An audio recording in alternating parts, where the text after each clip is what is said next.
Wajah Aceh Tamiang hari ini, 6 Desember tahun 2025. Setelah air bah yang datang seperti amukan 2 dekade silam, yang mengingatkan kita pada gelapnya sejarah Aceh 20 tahun lalu. Bangunan yang dulu kokoh, kini rata dengan tanah. Mobil dan motor tergeletak tak berdaya. Rumah-rumah dipenuhi lumpur yang menutup setiap sudut harapan.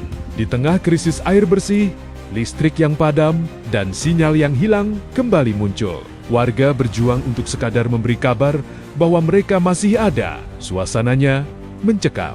Bukan hanya karena kehancuran, tetapi karena duka yang menggantung di langit Aceh Tamiang. Sebagian korban ditemukan terbawa arus, sementara beberapa lainnya masih menunggu untuk dievakuasi keluarga dan relawan.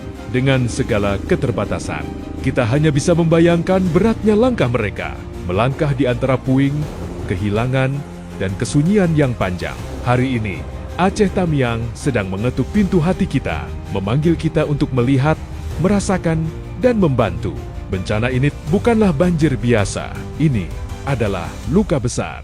Luka yang layak disebut bencana nasional. Aceh Tamiang butuh perhatian, butuh uluran tangan, butuh negara hadir seutuhnya. Karena di balik reruntuhan yang tersisa, ada manusia yang bertahan, ada harapan yang menunggu untuk dihidupkan kembali.